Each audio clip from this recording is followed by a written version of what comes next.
अभी कुछ दिन पहले ही डॉक्टर अशोक मित्तल को राज्यसभा में आम आदमी पार्टी का डेप्यूटी लीडर बनाया गया। इससे पहले यह पद राघव चड्ढा के पास होता था और यह बताया जा रहा है कि राघव चड्ढा बहुत नाराज थे इस बात को लेकर के कि डेप्यूटी लीडर उनको हटा करके डॉक्टर अशोक मित्तल को क्यों बनाया गया। और क्या यह महज संयोग हो सकता है कि राघव चड्ढा उस पद से हटे, doctor Ashok Mittal deputy leader बने, उसके कुछ ही दिन बाद डॉक्टर अशोक मित्तल के घर पर ईडी की रेड हो जाए और राघव चड्ढा को केंद्र सरकार की तरफ से Z+ सिक्योरिटी मिल जाए? क्या यह महज संयोग हो सकता है? मैं इसी से संबंधित कई जर्नलिस्ट साथियों से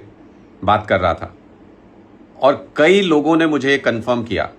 कि उनके सोर्सेज ये कंफर्म कर रहे हैं कि पिछले दिनों में राघव चड्ढा की बीजेपी की टॉप लीडरशिप से मुलाकात हुई है और उसी मीटिंग में यह तय हो गया था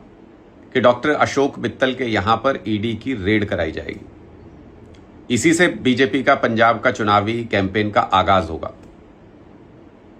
राघव चड्ढा इस बात को लेकर बेहद नाराज थे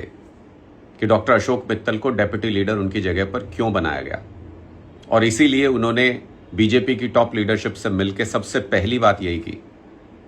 कि डॉक्टर अशोक मित्तल के यहां पर ईडी की रेड कराई जाए, उनको डराने की कोशिश की जाए, उनको तोड़ा जाए, उनको धमकाने की कोशिश की जाए। लेकिन इससे भी गंभीर बात यह है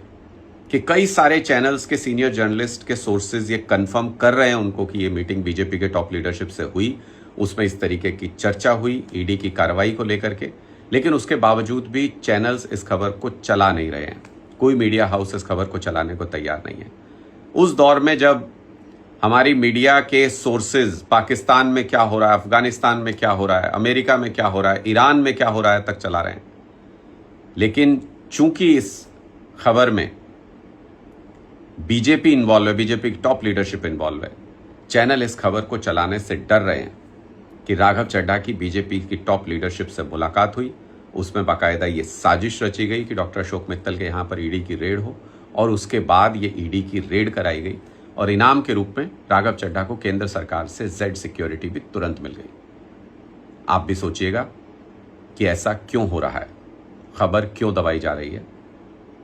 चैनल्स इस खबर को चला क्यों नहीं रहे हैं।